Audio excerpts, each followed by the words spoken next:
Haldir, I hope this letter finds you in good health. You have been sorely missed in court these many years. I find it devoid of cheer since your departure. The times we had were not to be forgotten. The smell of smoke and blood, cold mead and warm women. Oh yes, I miss you, my friend. Perhaps I no longer have the right to count you as friend. I said things upon your departure that were overly harsh. I regret this. Our friendship was forged on the battlefields of the Reach, and I have come to realize that I threw it away for political ambition. I have made many mistakes, and I am no longer deserving of your consideration. But my son is.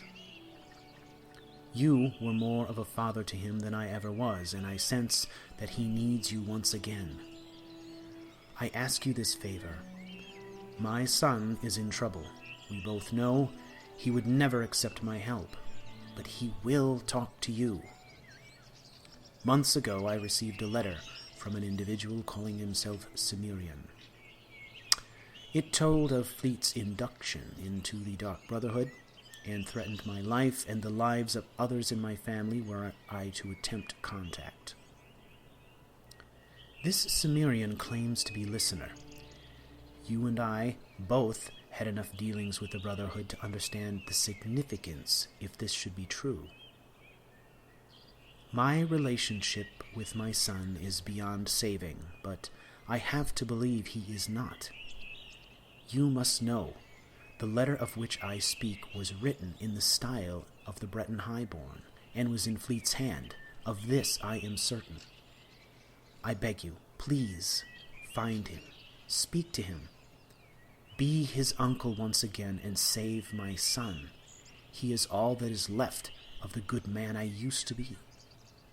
I bid you safe journey. Senshin.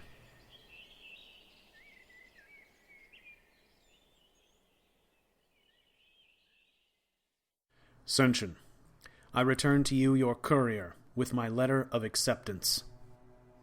You are correct. You may not count me as friend, but I will do this.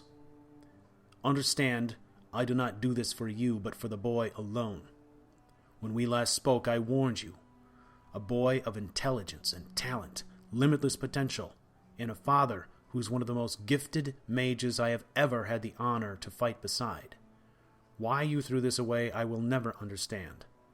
I truly believe that together you could have remade the world. I will find him, and I will plead the case of reason. I do this out of love for the boy.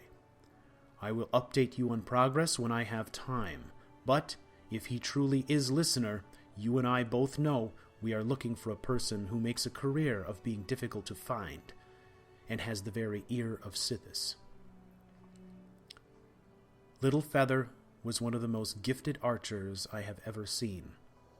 In the interest of staying alive, I will paint the sigil of House Featherstone upon my face one last time in the hope that it will stay his arrow long enough for him to recognize me.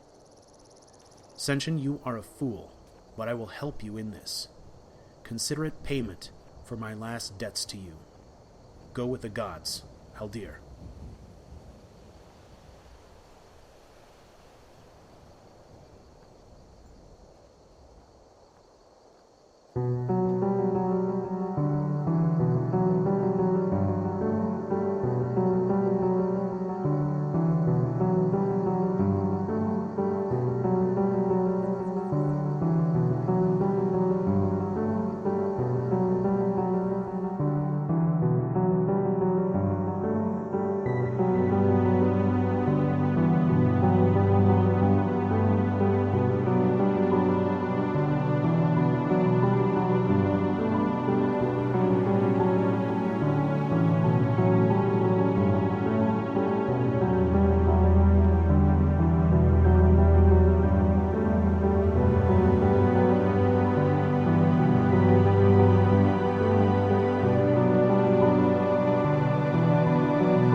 Welcome, dear viewers, to CouchWarrior TV on YouTube.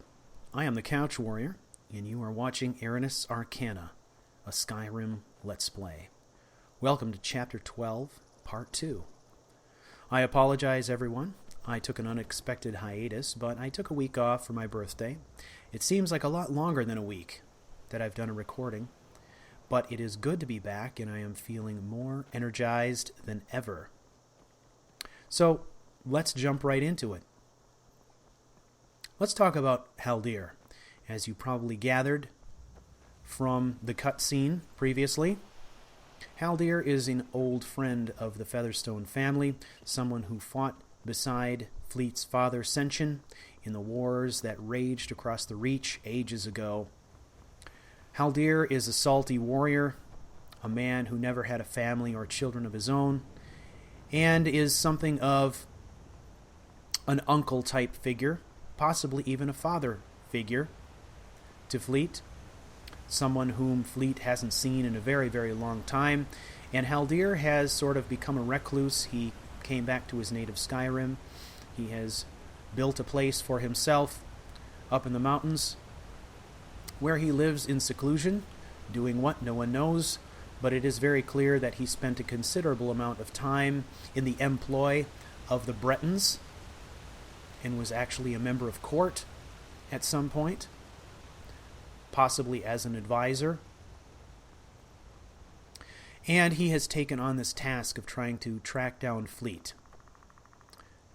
We do not know at this point whether or not he will be successful or what will happen if he does succeed, but we shall see.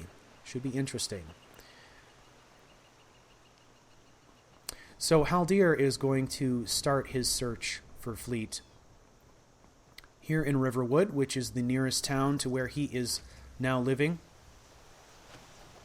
And at this point, he really doesn't know a lot. He has basically two names. He has the added benefit, however, of knowing Fleet, knowing a bit about Fleet, knowing what he looks like. And so he's going to start his inquiries and try to track down Fleet, whom he refers to in his letter as Little Feather.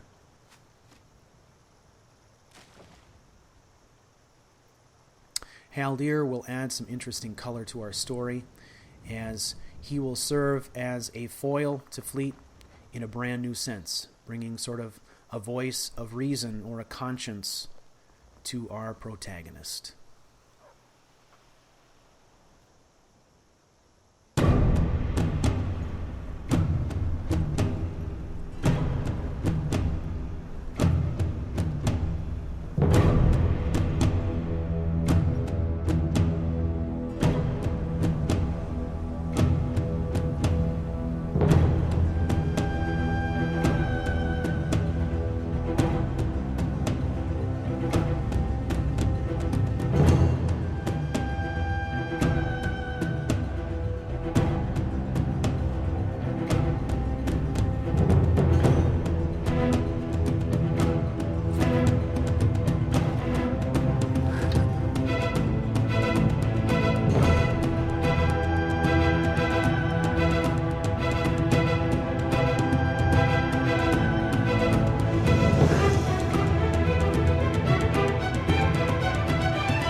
Welcome back to our story, dear viewers, as we follow Mr. Fleet Featherstone, having just emerged from Erkenthand, where he, of course, in the last episode, killed Mercer Frey and obtained the Eyes of Falmer. In a somewhat ironic twist, he killed a man who took his eye and took from Mercer Frey the eye that he had coveted for so long. I found it interesting even how at the point where Fleet, Carlia, and Brynjolf entered the chamber and encountered Mercer Frey for the last time, that as Mercer Frey was prying the eye out of the statue, it happened to be the right eye. Kind of interesting how it all comes together. Maybe a bit of interesting symbolism there. All right, so we have recovered our horse. I think the next thing that we're going to do is get some rest. Fleet needs rest, he needs food, and we are very close to the Nightgate Inn. We have spent basically the better part of the previous day traveling and all night inside Erkenthan. So we are going to get some rest at the Nightgate, which I think is up this way. Recharge the batteries a little bit. And then Fleet is going to head to High Hrothgar. He is going to return the horn of Jurgen Windcaller. Of course, our eventual mission is that we need to return back to the abandoned shack, not far from Windhelm, where we are going to meet up with Lydia and Nefay, who presumably will have Brenuin in tow.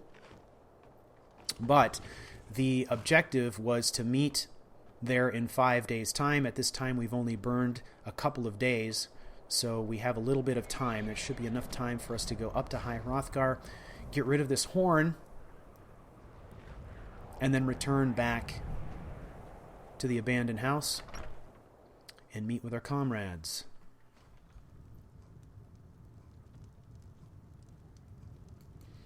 All right.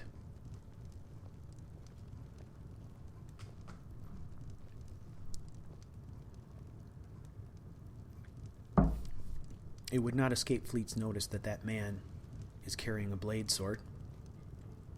Need a room? Or maybe just some mead? Well, let's get a room. Sure thing. It's yours for a day. And then we are also going to see for the thirsty, what food he has. For the hungry. Ooh, Alto wine. We're going to take all that. Cheese, some bread. Always take bread when I can find it. He doesn't have much in the way of meat. I guess we settle for some slaughter fish. I'll show you to your room. Right this way. That sounds terrific. So we are going to get as much sleep as we can here. Hopefully leave very early in the morning. Give ourselves a little cover of darkness. And then make our way to High Hrothgar.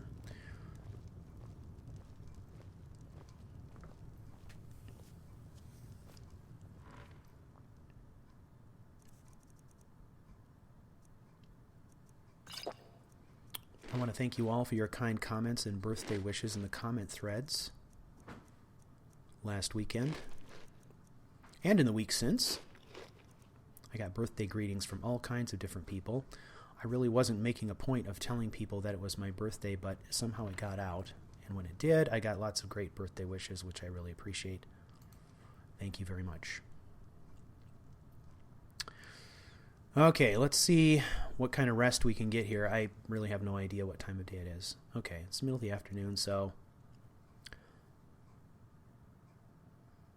let's stretch it out. I'm thinking if we've been up for a couple of days, we can go beyond 12 hours. I guess if we wanted. Maybe 14, something like that.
What is it?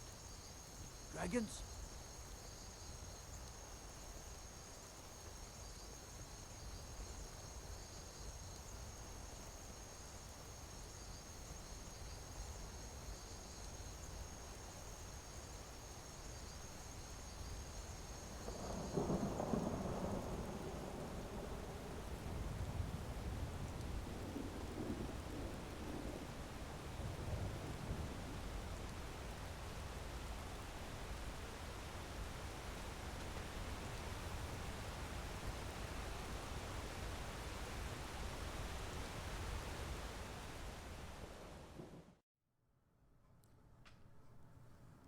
Welcome back, dear viewers. Yes, your eyes do not deceive you. Lydia has become a vampire. She has acquired... what is it? Sanguinaire Vampiris, or whatever they call it. Now, it takes a few days to go into effect, but if you remember, the point at which she contracted it was in the last episode, while fighting a vampire, not far from the Shrine of Boethia. Since that time, it has been a couple of days, and she has become a full-on vampire. But I'm not going to talk too much about that. I may let Nefay tell you that story. For now, let's go up a level. I'm pumping the points into health, and I think what I'm going to do is invest in enchanting. We are at 72 at this point. So, let's pump this up a little bit. There are, of course, many ways in which we can increase our effectiveness with our weapons and armor and all that stuff. Enchanting is just one of the ways we can do that. Smithing, of course, is another way we can do that. And then levels and skill and perks and all that good stuff. And combat, of course. We've been investing a lot in perks related to our one-handed skill.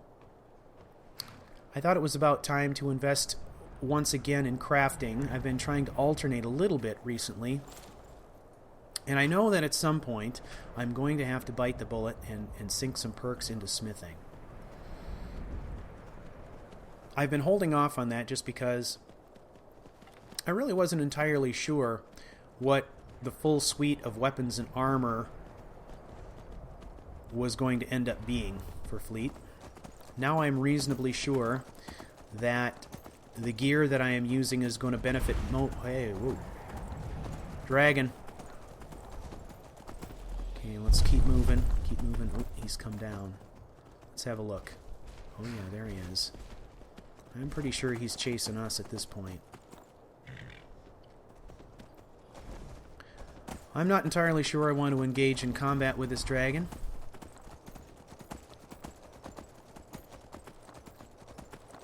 See how this plays out.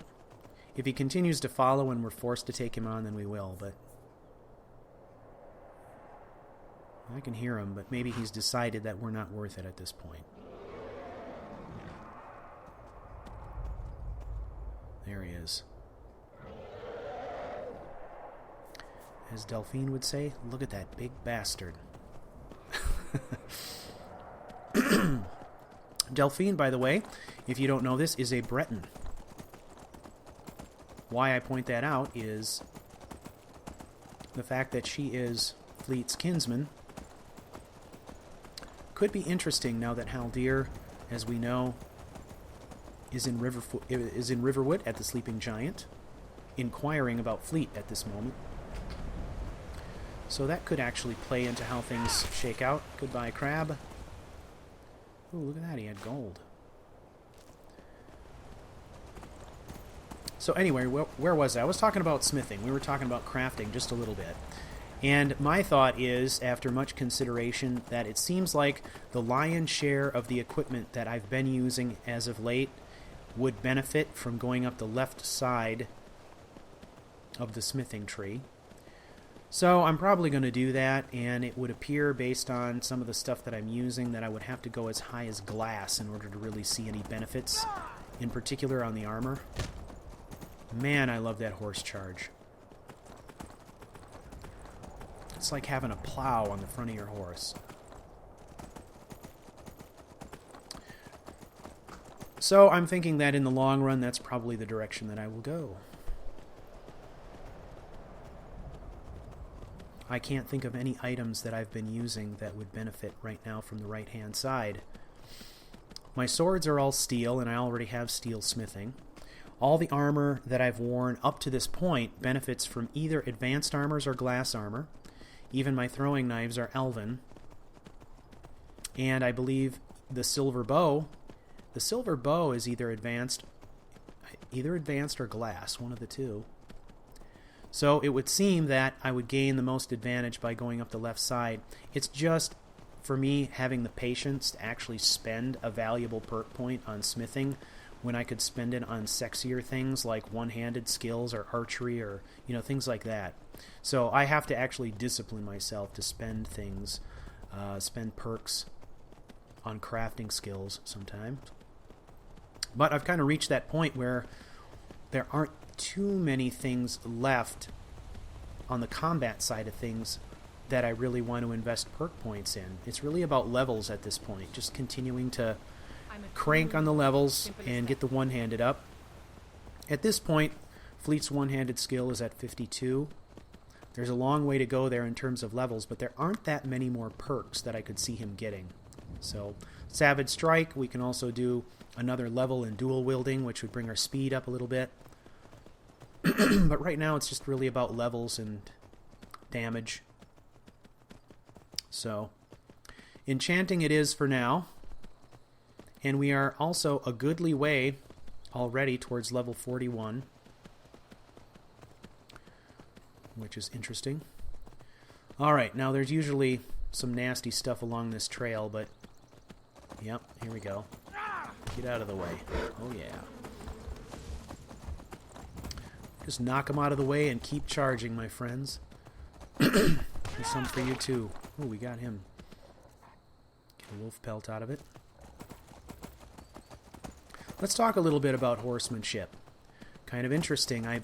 I consider Fleet, in my mind, as I think about him as a character, I think about him of being quite a good horseman. And this, I think, is a skill for him that has evolved over time. If you notice that we did acquire a horse fairly early on. Early stages of the adventure, of course, we were kind of the running warrior huntsman type. But as soon as we had the coin to actually afford a horse, Fleet purchased a horse, and we used that horse to great effect for all of our travels. Fleet, of course, has multiple horses now, and he's also acquired herding gear. He has a small herd of horses that are protected by dogs. He's very much a guy who's into horses. So I think of him as being an excellent rider, probably skilled in the arts of husbandry. It's just another thing to bring color to our character. Now, as far as the journey up the 7,000 steps go, that I will do on foot, however. So we will be leaving Shadowmere in Iverstad, and then we will proceed up the throat of the world on foot and pay a visit to the Greybeards.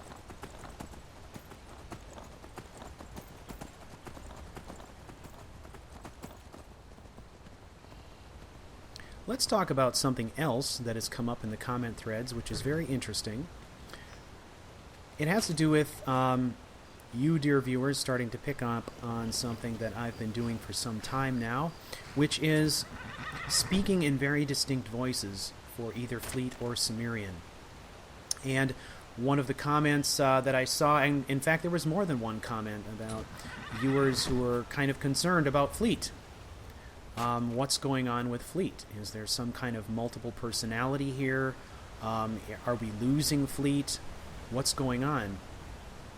And I would like to say, congratulations, dear viewers. That is very perceptive of you. I'm glad that you picked up on that. For some time now, we have been engaged in this slow transition as Fleet sort of succumbs to this persona of Cimmerian. This persona of Cimmerian that speaks from a different voice, speaks as if he were a different character entirely on some occasions, and will sometimes speak in a way that doesn't make any reference at all to Fleet's background, as if he were a completely different person. That is by design. And I would say to you that, yes, this is somewhat true, that Fleet as a character, or as an individual, is becoming somewhat caught up or lost in this alternate personality or this alter ego of Cimmerian. Now, what that holds for the future of our story, I will not tell you.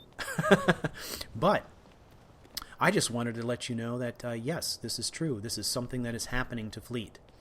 And in part, it is why at this time I've also introduced a new character of Haldir, right?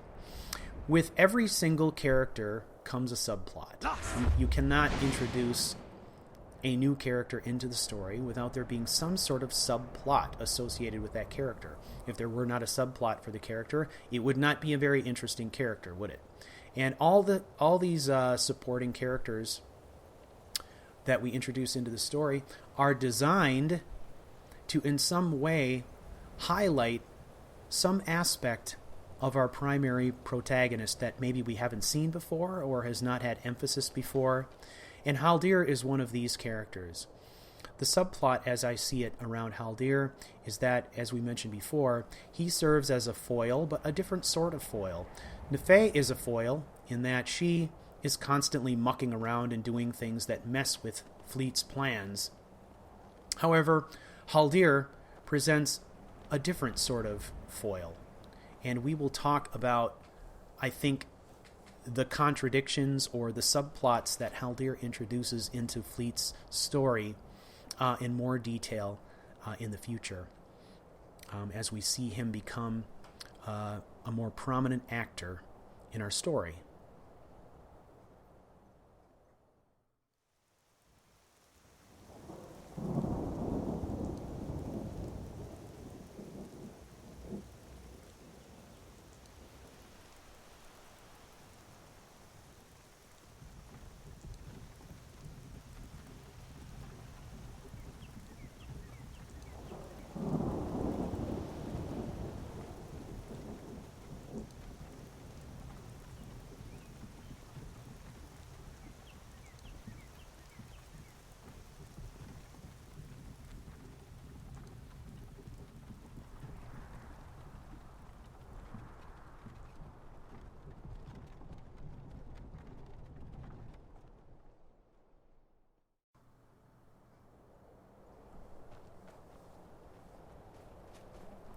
We've talked at length about a lot of the traits and archetypes of the characters that are in our story, but one of the things that we have not talked about very much is plot. And this is actually, I'm finding this to be a very interesting way to tell a story. It's somewhat complicated, but it's also quite liberating. And what I mean by that is that if you are not familiar with the plot triangle, let me regale you. The plot triangle is really, there are three different kinds of plots. One is the arc plot, one is the mini plot, and one is the anti-plot. And they form a triangle, if you can envision that in your head. I'm sure we can all envision a triangle. Come on, CouchWarrior. And at each point of this triangle is one of these plot types. The arc plot is kind of, any summer blockbuster that you see is an arc plot, right? Where we've got, a beginning, a middle, and end. We've got a primary protagonist who's active. We've got one thing causing the next thing. We've got, kind of a linear storyline where each scene turns the next scene, kind of a situation. Oh, I call this guy Clarence. Clarence the Troll. We are going to take out Clarence so that we can proceed through here. I'm just going to run at him. I'm just tired of this guy. Come on, sit down. There we go. Well, one of the things that's characteristic, of course, of any plot is an ending, right? Well, what we're doing here, really, it's not like a screenplay, right? Where you've got 40, 30 or 40 scenes to tell a story. Ours is continuous. It's kind of a serial adventure, like a soap opera, right? So what we end up doing is introducing plots that kind of ebb and flow. So we introduce a plot, and then eventually that plot wraps up, and then all along the way we've got other subplots going on that are in continuous, stages of development, right, along the way. So what I've found is that it's an interesting way to tell a story, and it's somewhat complex in that I may have multiple storylines going on all at the same time, trying to figure out how they weave together and when one is going to wrap and when another is going to start. So it's been an interesting exercise. I'm a person who's done a fair amount of reading and research on story structure. It's something that I use in my work, in my everyday life. So it's something that I'm fairly well informed upon. And even so, I find it a little bit difficult sometimes to translate that into the way I tell these stories. What I would say that we're doing here is we have an overall arc plot that I have thought about, an end game for this, and then sprinkled inside that we have several mini plots that come and go with different characters that may or may not cross paths. So it turns into a very, very interesting hybrid for telling this tale.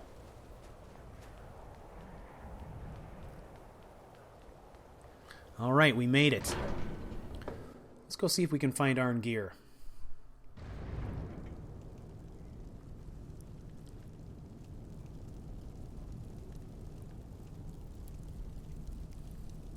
Where are you? Is this him right here? They all look the same to me. Ah, it is. You've retrieved the horn of Jörgen Wimkel. Well done. You have Yes, now indeed. passed all the trials. Come with me. It is time for us to recognize you formally as Dragonborn.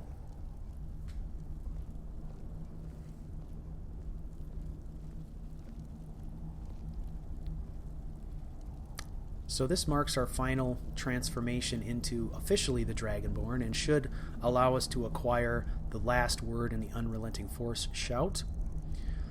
Let's take off some of this extra gear. Now that we're out of the weather, we'll remove the hood too.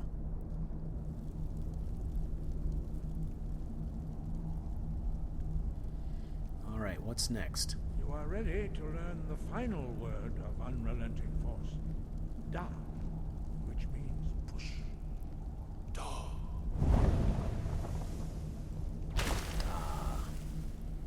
With all three words together, this shout There it is. much more powerful. Use it wisely. Master Hrothgar will now gift you with his knowledge of Da.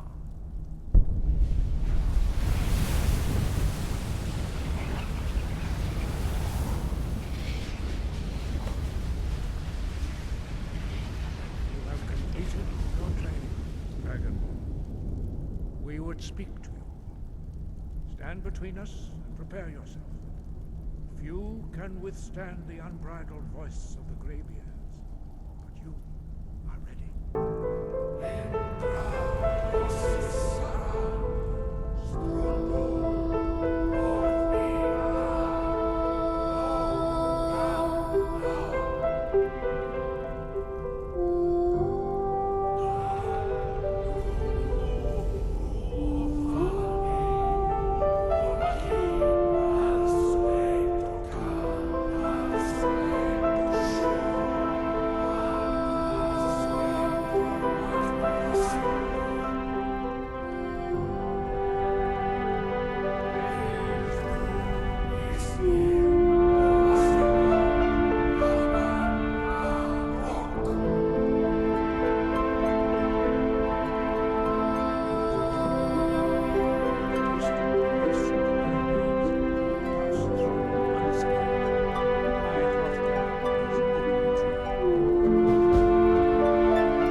Nefay's journal. The last 24 hours have been troubling. I fear for Lydia.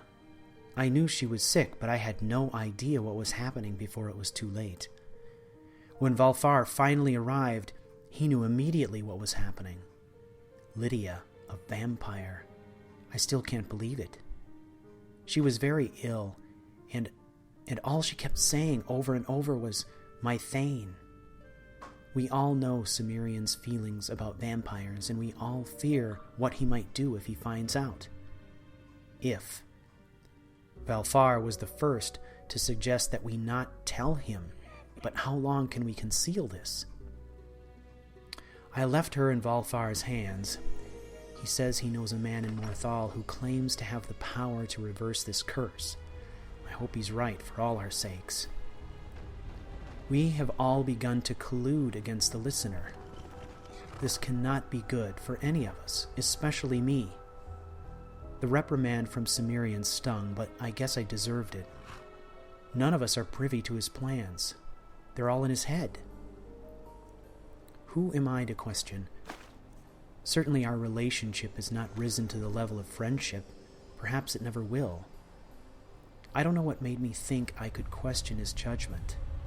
I seem to sabotage myself at every turn. This issue with Lydia has complicated matters. I finally had to leave. It's clear that she's not going to be any use to me at this point. Valfar told me about an abandoned house at Mixwater Mill and said the owner would allow me to use it as shelter for a price. I need to keep Brenuin out of sight as much as possible. Cimmerian's word as Thane was enough to get us out of Whiterun without a problem, but his name carries less weight in the countryside. I must travel at night and stay out of sight by day to evade suspicious eyes. I've kept him doped up with skooma to avoid unnecessary struggle, and it seems to be working. I don't like the idea of delivering him alone. What excuse can I make for Lydia that will actually hold water? Well, I will have to come up with something. For now, I must worry about getting Brenuin to the meeting point without incident. The travel has been smooth so far, but I'm only half the distance. I've grown tired of dry meat and fruit. I actually have a hearth and firewood. I think some fresh meat would be a nice change of pace, and I saw goats upon the road. I think a hunt is in order.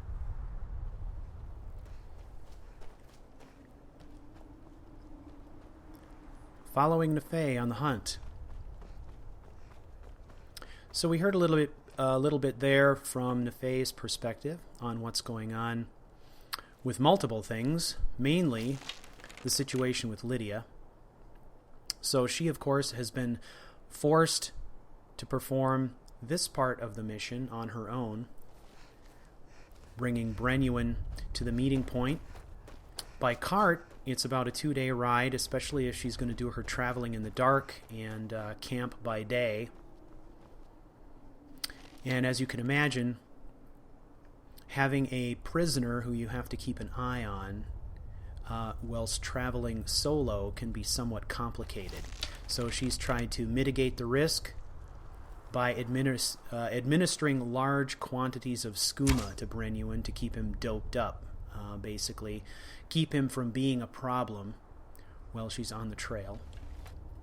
That has been her strategy. So you may have noticed in several of the cutscenes many empty skooma bottles lying around. That is her strategy for dealing with Brenuin and keeping him a compliant prisoner. Well, we didn't have much luck here hitting any goats, but we are looking for a fresh food source. This shack could be a possibility.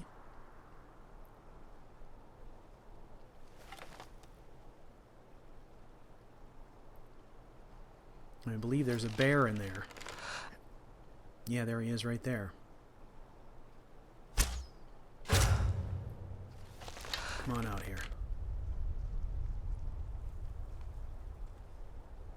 One more. Ooh, he's tough. There we go.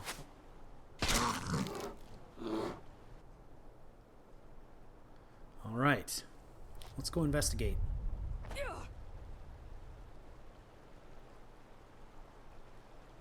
Let's just make the leap into the water here.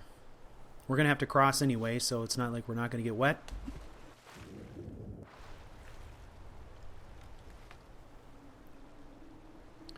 Here's our bear. We can't really get bear meat in this game. But it looks like we have some salmon here that we could steal. Fresh fish might be nice. Looks like a fairly recent home invasion. So we will avail ourselves of some of this meat.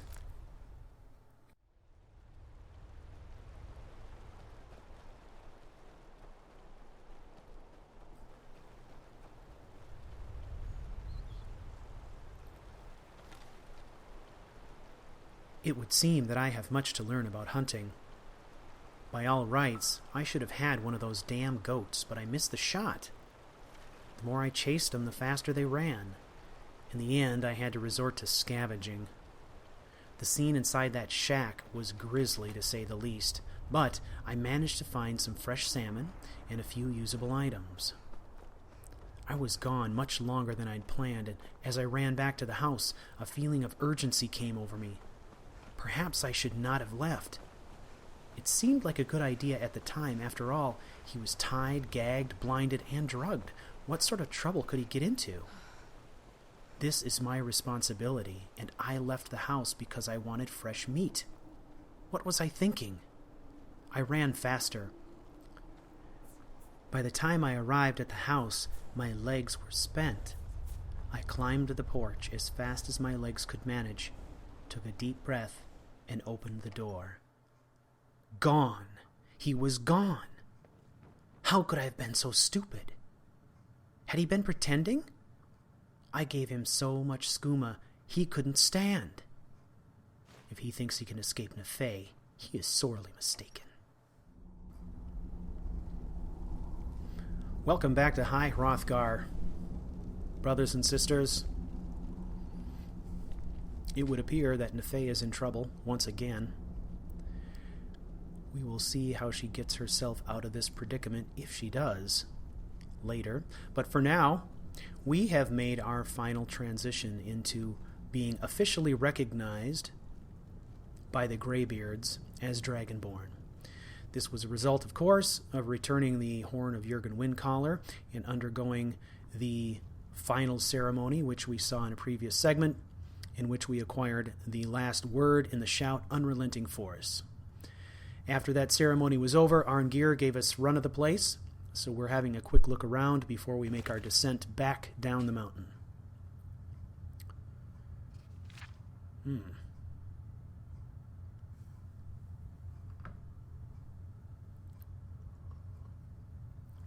Books about Akatosh and Elduin. Excuse me. That seems like something worth keeping.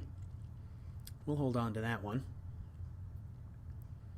Mainly, Fleet's looking around for books at this point. He's always looking to acquire knowledge, especially anything that has sort of a religious connotation or relates directly to something that he may be doing. And we have not really taken the time to explore the home of the Greybeards, so we're going to have a little look around.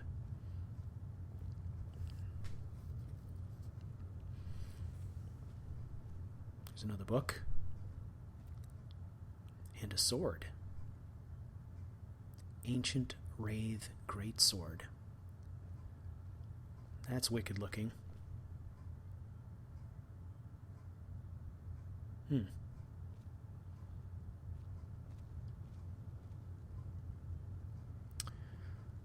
Alright, what's over here?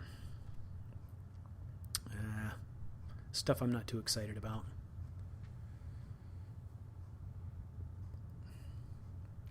You've probably noticed that I don't spend a lot of time just taking everything in sight. This is a role-play based Let's Play, so I'm kind of picky in the things that I take. I'm always concerned about being over-encumbered. And I'm also trying to take measure of, what Fleet's motivations are at any given time and whether or not it would make sense for him to take particular things. Here, he's definitely going to take some food. After all, we did make a run all the way up the mountain without taking a break to eat. We haven't really eaten since breakfast, so we are going to fuel up before heading back down the mountain. I do have a bit of a cold, which is affecting my voice. I have kind of a sore throat. I apologize for that. Nothing I can do about it. I'm just trying to drink some warm beverages. That's the Child's Annuit. I am taking that also. The Child's Annuit is the sort of fairy tale telling of the creation myth. I'm going to take that because we are interested in the creation myth. And let's head out.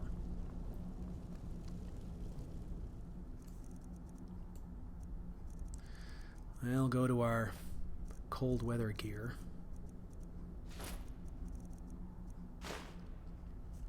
There we go. And we are off. So, this is our first complete dragon shout. Unrelenting Force has is a very useful shout as well. It's one that I like a lot. It's great because you can get it early on in the game, but it's also extremely powerful and handy. I find it particularly handy for stealth characters. It's great in combat, but if you can catch someone by surprise with Unrelenting Force, it can be an extremely effective tool. And there are a number of ways in which the DLCs that have come with this game have further enhanced Unrelenting Force by allowing you to kind of add additional attributes to it that in some cases can disintegrate your opponents and other things like that. You can also, I believe, have an option when you talk to Parthenax of increasing the overall power of your Unrelenting Force shout by a significant percentage. So, Unrelenting Force is always a good one to invest in my view. Look at that view. Now that's Riverwood down there. And if you look from here, you can see the eagle's nest perched on top of that peak opposite us there. I love this. This gives us a really good sense of where we're at the moment, which you always have a little bit of trouble figuring out where you are once you're up on the mountain, kind of what you're looking down at. But this game is amazing, and you can actually see all the landmarks that give you a sense of where you're at in the world, which is pretty cool. But I know I'm preaching to the choir here. If you're watching this, you're probably watching it because you like Skyrim. If you're not a fan of Skyrim, but you happen to like the roleplay or you like the story or something like that, I am doubly flattered. Alright, so Fleet's next objective. We are on day 3. We've got a couple days to go before we have to be back at the house, but he is going to make sure that he doesn't miss the meeting. So at this point, we are headed back. We are headed back past Windhelm to the abandoned house where we are going to meet Lydia and Nefay, hopefully with Brenuin in tow. And it's kind of late in the day, so my objective here is I want to get down the mountain and I want to make some headway down the trail, and then we'll probably find a nice place between here and Windhelm to spend the night, maybe set up a camp or something like that. But first order of business is get off the mountain.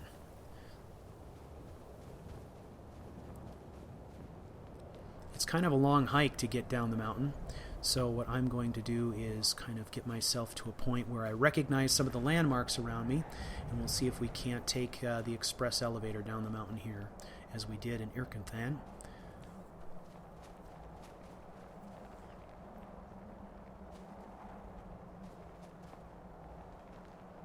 Okay, I don't recognize anything down there quite yet. But I think we're doing another lap, like we're coming back around the mountain to the point where we should be fairly close to Iverstad. What I want to do is be, kind of directly over Iverstad, and maybe we can drop down in there.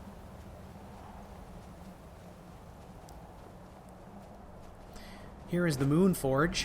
The Moonforge comes with the mod Lord of the Rings Weapons mod. Not to be confused with the Lunar Forge. The Moonforge comes with that mod. Okay, so let's get a read on where we're at here. That doesn't look familiar to me.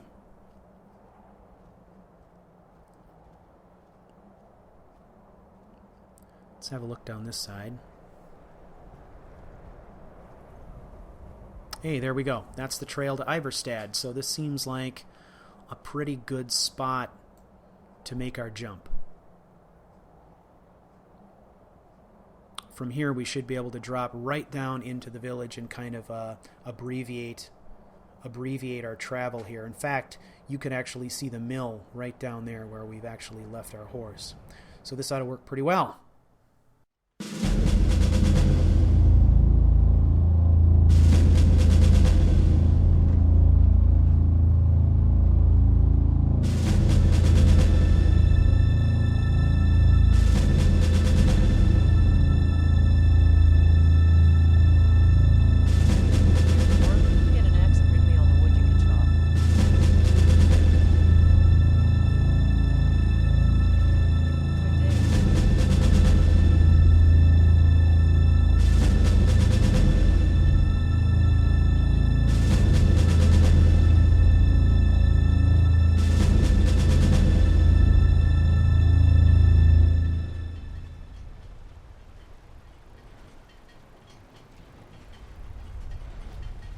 I was frantic. I spoke to the woman Gilfrey, and she said she'd seen a man stagger down to the river. She thought he was a vagrant taking a swim and that he had somehow managed to cross all the way to the other side. Upon crossing the river myself, my heart sank. I found the tracks of a man. That was good, but I also found the tracks of something else. Something big and very bad.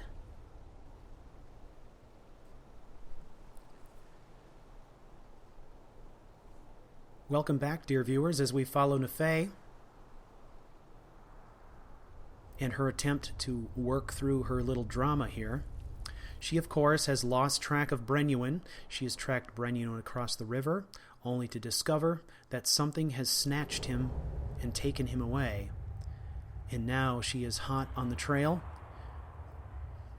This, of course, is a race against time, because if he was taken by a creature, especially a large carnivorous creature, there's no telling what condition he's going to be in when we find him, and it's absolutely necessary to fleet that Brenuin be alive when he's delivered. He was very explicit in his instructions to Nefay.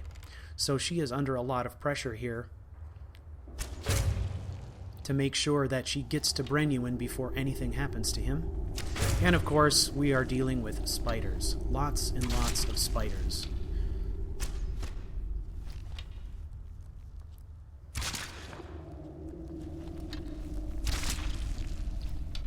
A lot of spiders, wow.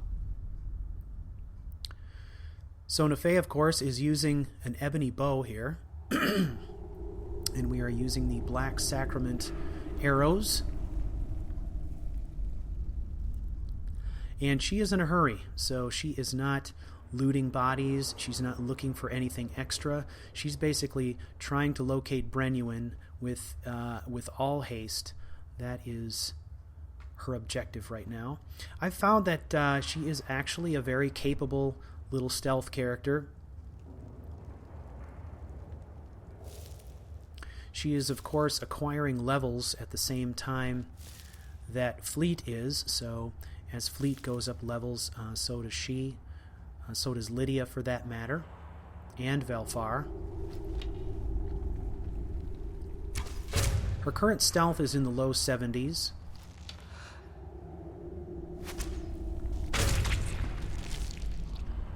A couple more down. Nefay is an interesting character, I think.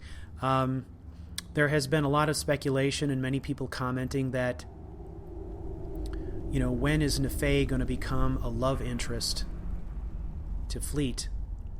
And to be honest with you, I just don't see that happening. I think that what they have created over the course of this adventure is more what I would consider to be kind of a father-daughter type of relationship. I just don't see them ever becoming an item, if you will. They seem too different. Too different. Something about the variation in their maturity levels just doesn't seem like it would make them compatible in that way. But stranger things have happened, and if you really think about it, we are only at level 40. We are closing in on 90 episodes, which is extraordinary, especially when you consider the fact that we have not completed any major quest lines yet.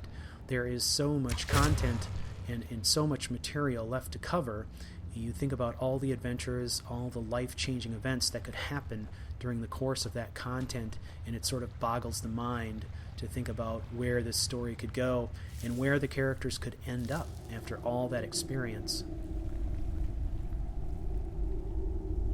We've not had tremendous amounts of experience to this point, and when you think about how much Fleet has changed as a character since the first episode, it's pretty astonishing. So, if we consider the fact that at some point he may wrap up his encounter with Alduin, or wrap up his encounters, with Miraak or something like that, those are huge life-changing events, and there's no telling how that could change him as a person or a character going forward. So, never say never, but as it stands right now, it's hard for me to imagine Fleet being attracted to Nefay in that way. Now, I'm not so sure about her, however. I kind of think of her as having a relationship or a view of Fleet that goes back and forth between admiration and a crush. So it's not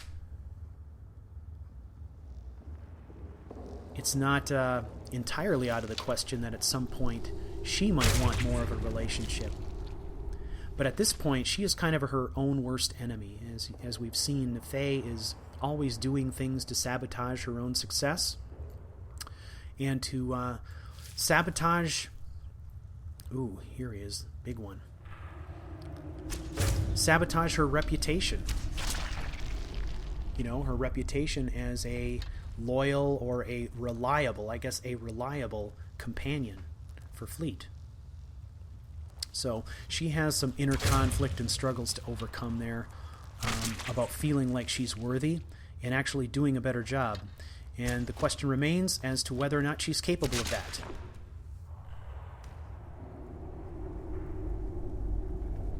Spider's gone.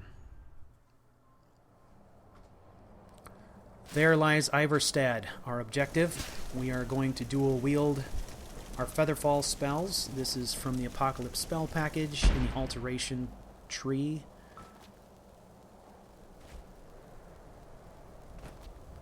And we are just going to make leaps.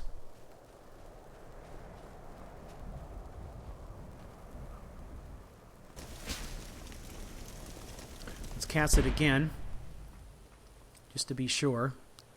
Don't want to run out of spell power in mid-jump. And there we have it. And I literally missed every rock in the stream. Alright, so that was the quick way down.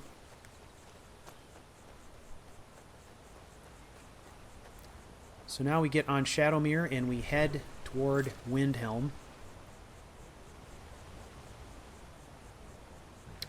So I've been thinking about this route and what's reasonable. I really want to try to get a ways on the trail here. In other words, I don't want to stay in Iverstad. I want to make some time. So I think what we're going to do is we're going to take a different trail that is going to bring us... It's going to bring us down out of the mountains somewhere near Fort Amal. And then I believe we are going to cut over to Darkwater Crossing, and we will just camp out at Darkwater Crossing. And then from there, we'll make our way across the desolate East March in the morning. We don't want to cross East March at night. That territory is just totally inhospitable and probably doesn't make a lot of sense logically to try to cross an area that dangerous when it's dark. So we will camp out at Darkwater Crossing, wait till first light, and then make our way across. Alright. I have not taken this trail in a long time, so I'm just kind of guessing which switchbacks I need to take here. I think I'm on the right track. But if I remember correctly, this is going to dump us out somewhere near Fort Amal, maybe between Fort Amal and Darkwater Crossing. If I'm right, that should put us in a good position to just head on over to Darkwater Crossing, where we've got guards, we've got a safe place to camp out, we can even avail ourselves of their campfires and so on. Yeah, here we go. There's Fort Amal right there across the bridge. Whoa, bear. Alright. The bear is kind of in between us and Darkwater Crossing, so let's make him wish he hadn't tangled with us. Charge! The horse charge works remarkably well on bridges because your opponents have a difficult time escaping you. Somehow he managed to stay on that bridge. When you're in open territory, they can zigzag left and right and be more difficult to hit. But the bridge kind of boxes them in, so it makes for the perfect platform for doing horse charge. Here we go. Come and get it. Bam. In the back. Ouch. And a slash for the kill. I'm going to take all that stuff. And we're encumbered now, but it doesn't really matter. We're on a horse, so we'll ditch some things on the horse at some point. Alright, so Darkwater Crossing is back this way.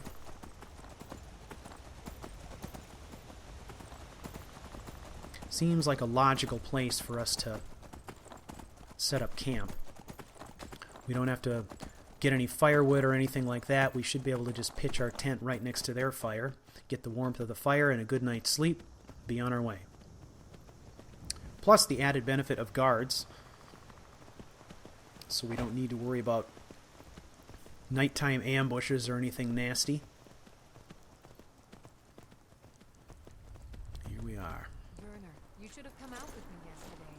I found the most amazing tree. So this is good timing. Cave. Just hitting dusk right now. Would have been nice to have some help pulling it out. You used to love finding new places. I still do. You can cast I a just few like to have spells? food Am I waiting for supposed me to be when I come impressed? home. No. How about I punch you in the face? Would that be impressive? I don't want to hear another word She'd about probably what you're kick my learning from butt. the elf.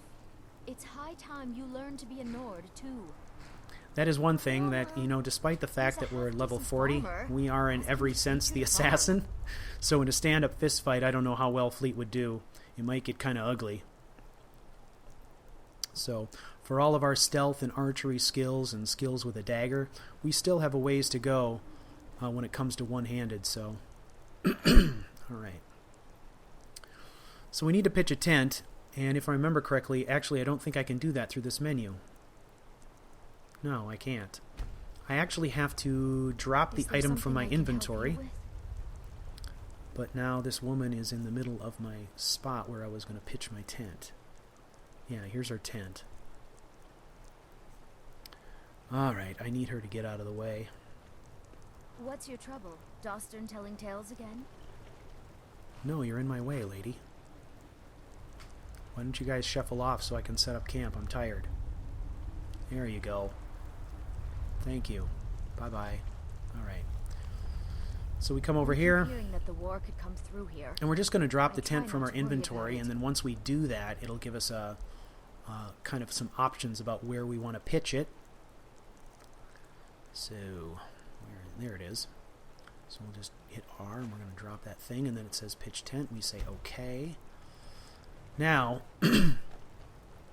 what it's doing now is giving us a preview of where it's going to be pitched, and then when it changes color to yellow, that's how we know when it's in a spot that is going to benefit from its proximity to the campfire.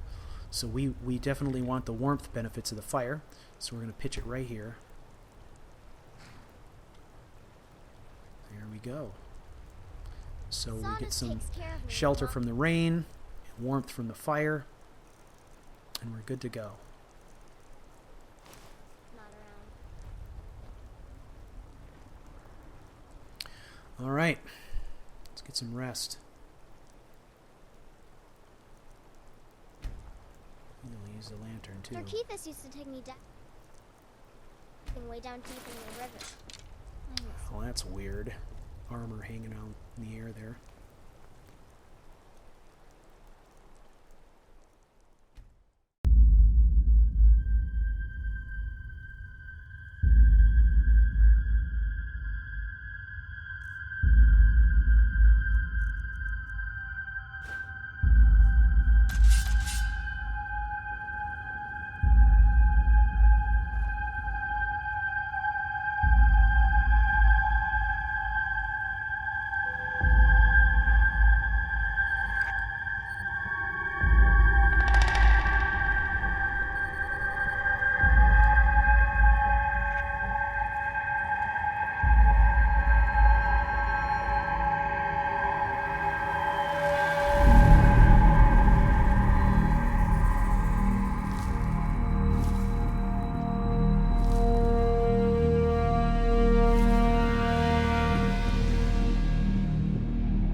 I'm still here.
Takes care of me when Mom's not around. Welcome back, lords and ladies. It looks as if Nefay dodged a bullet.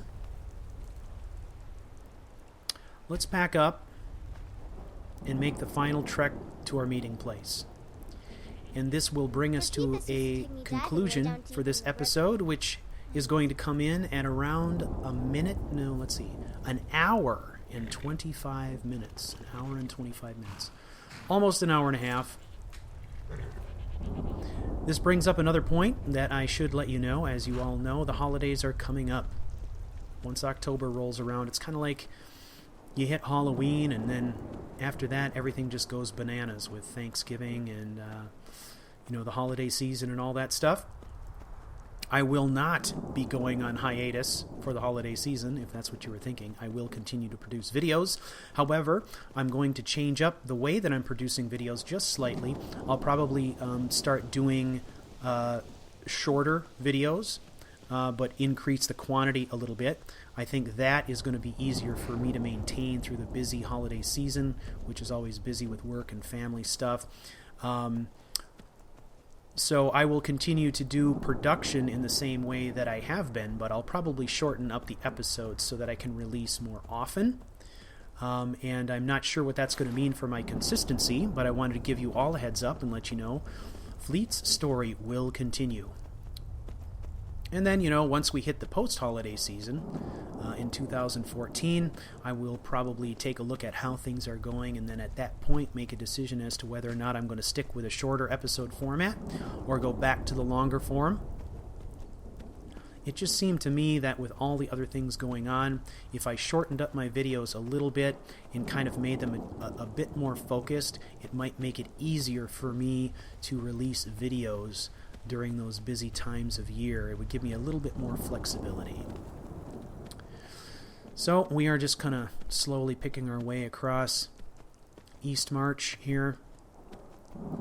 I'm going kind of slow here, just kind of taking in the sights and making sure that I don't get surprised. There's a lot of strange creatures and whatnot that hang out in this area, so I'm trying to avoid being surprised. Kind of see what I can see here. I really hope that you have all been enjoying the episodes, enjoying the story. Tremendous feedback from you all. I really, really appreciate all the feedback that I get. And I thank you very much for your viewership. It encourages me to keep doing what I'm doing. And I value your opinions, your feedback, and your participation in the discussion about these characters and their stories. Means a lot to me. Alright, let's cruise through here.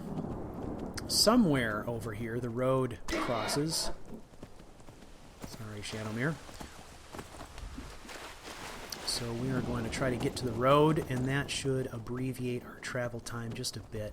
There's a wolf. We're just going to outrun him.